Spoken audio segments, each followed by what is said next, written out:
সেই মানুষটা তার দুঃখ, মনের দুঃখ ভুলে থাকার জন্য নিজেকে যতই ব্যস্ত রাখুক না কেন, মন থেকে সে যাকে সত্যিই খুব ভালোবাসে তার স্মৃতি সে কখনো ভুলে যেতে পারে না। আমরা কারো কাছে না কারো কাছে ঠিক ঠিক ততক্ষণই খুব স্পেশাল হয়ে থাকি যতক্ষণ তার খুব ইন্টারেস্ট থাকে। যখন তার খুব ইন্টারেস্টটা ফুরিয়ে যায় তখন সে অবহেলা ছাড়া আর কিছুই করে না। যে তোমাকে খুব ভালোবাসে তাকে কিন্তু কোনোদিন ধোঁকা দিও না। তুমি একটা কথা নিজেকে প্রশ্ন করো, পৃথিবীতে অনেক মানুষ থাকতে সে কেন তোমাকে ভালোবাসবে? আজকাল প্রশংসার মধ্যেও লুকিয়ে থাকে হিংসা, ভালো চাওয়ার মধ্যেও লুকিয়ে থাকে ক্ষতি হওয়ার বাসনা।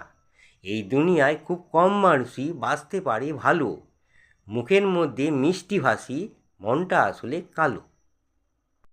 একটা মানুষ কখনো তার প্রিয়জনের উপর কখনো রাগ করে না, আর যেটা করে সেটা রাগ নয়, সেটা হচ্ছে অভিমান। আর এই অভিমানটা হয় কোথা থেকে? সেটা রাগ থেকে নয়, সেটা হয় যখন সে কষ্ট পায় তার থেকে। আমি যদি তোমার মুখ দেখে তোমায় ভালোবাসতাম তাহলে আমি কবেই তোমায় ভুলে যেতাম।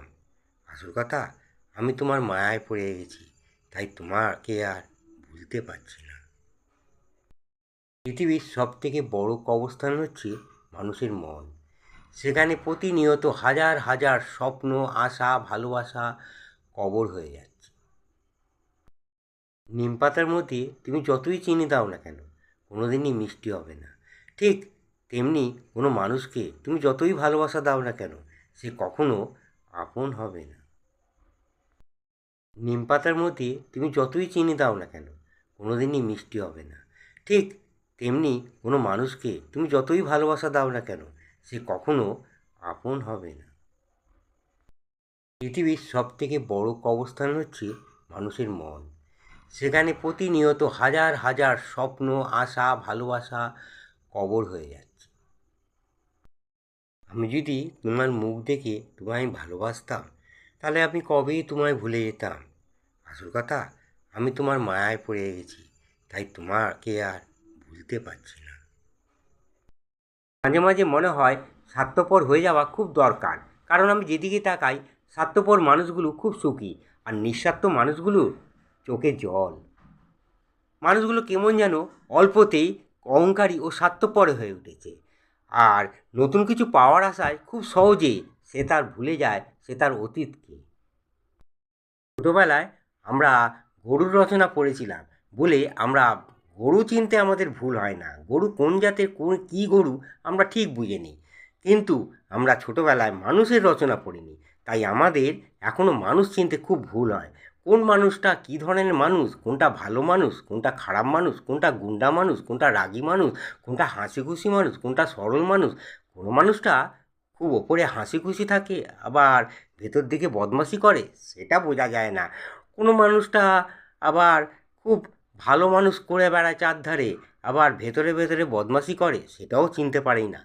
তাই আমার মনে হয় ছোটোবেলায় আমরা তো পড়িনি, তাই আমরা মানুষ বড় হয়ে চিনতে পারি না, কিন্তু এখন যারা ছোটোবেলায় পড়াশোনা করছে তাদের সিলেবাসে মানুষের রচনা দেওয়া উচিত।